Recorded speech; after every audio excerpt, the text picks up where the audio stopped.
Ito yung time na nagpagawa ako ng mga shelves ng aking mga isda. O, di ba? At talaga namang lahat ng tao sa bahay aking kinalog para magtulong-tulong sa pag-aasikaso. O, di ba? Ito yung nagsimula sa isa, dalawa, tatlo na isda at gusto ng aking mga anak. O, ayan. Pero anong nangyari? Nadik ang nanay. At ayan na nga. Kaysa naman mapunta lagi sa alak at saka alak ng alak ang nilalaman sa katawan, ay nagpapalit-palit na lang ng tubig sa aking mga alagang isda.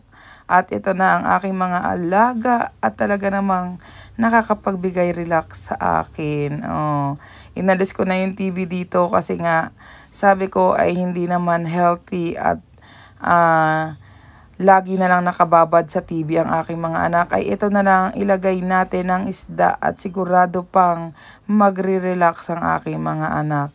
At lalong-lalo na ako, syempre, ako ang nag-aalaga. Oh, yan, talaga namang kompleto ang aking mga isda. At meron akong isang tangke na walang laman. Kaya kailangan natin lamnan ngayon. At andito na ang mga ilalaman natin. Ayan, i-unboxing na natin. Pero bago yon, i-acclimate muna natin siya ng 30 minutes sa loob ng tangke. At ayan, ilalagay muna natin sila dyan yung 4 na balot. Kaya ayan, after 30 minutes ay atin na ang pagbubuksan yan, mga yan. At after nga ng 30 minutes at mahigit pa nga, ay talagang inopen ko na ang aking mga fishes. At ito na nga, grabe, nakakilig. Ang gaganda nila. Oh, dalawa pa yan. Dalawa pa lang yan. There's more. At ito na nga, ang iba pa. Ayan, di ba?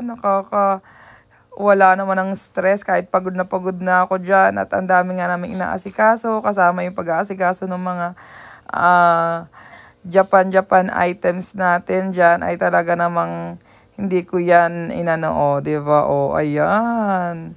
Dire-diretso ako ng pagbubukas dyan, talaga namang napakaganda at hindi nakakasawa sa mata. Yan ang mapapanood mo araw-araw, maya't maya habang nasa bahay ka ay talaga namang mawawala ang iyong mga isipin. O, diba? Ang gaganda. At talaga namang ito ang aking libangan at hindi na ako nagiinom ng alak. Ayan. Sabi nga ni doktora ay self-care daw. Okay po, hindi na po ako iinom ng alak na talaga naman kung alam nyo lang po dati ay talagang tungga kung tungga ay talaga namang, ayan po, tinigil na po natin yon. At ito nga, ayan. At ito na po yung aking pamparelax. Dati po kasi talagang umiinom ako, lalo na pagka yung pampatulog. Para makatulog-tulog. Pero ngayon, hindi na. Talaga namang hindi na nga po muna ba? O talagang hindi na po ako iinom ng alak. Nakakatuwa yung mga isda kasi ito, kung mapagmamasdan nyo po, ayan, malungkot yung isang isda na yon compared dito sa mga iba pa. At yun nga po, ayan, nakakatuwa lang kasi habang malungkot ka o may problema, ay may mag-cheer up sa iyong isang kaibigan. Ang dami-dami nila, ayan, oh. Pag cheer up ka, talaga namang, ayan, talagang tatayo ka at magiging maayos ka na ulit. O, ayan na siya. Kanina hindi siya umiibo. Hindi siya gumagalaw dun sa isang gitna na yun. Ay talaga naman pinusya nung isa niyang kaibigan na, sige, lumangoy ka. Kaya mo yan. O, diba? Ayan, nakisabay na siya dun sa mga marami. Talagang dumarating kasi sa point minsan na pagka marami kang pinaship ay may nai-stress. Pero ayan, diba? Nakakatuwa. Talagang ginanon pa ng nguso nung isa. Kaya ayan, okay na siya at talaga nakikipaglangoy-langoy na siya dyan. Napaka, din ang mga isda, hindi lang sila basta-basta lang na alaga mo dyan. Talagang sila'y talagang nagmamahalan din naman dyan.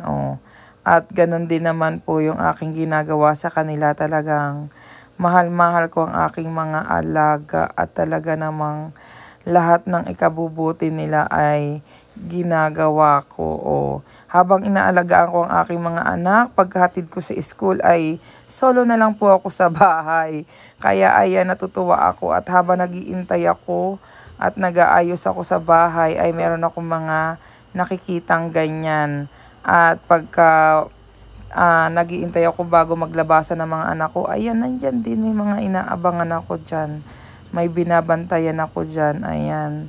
Hanggang dito na lang muna at maraming salamat po sa inyong pagsuporta at sa panonood. Please follow our page, Kikay Journey TV. God bless us all. Keep safe. Ingat. Bye!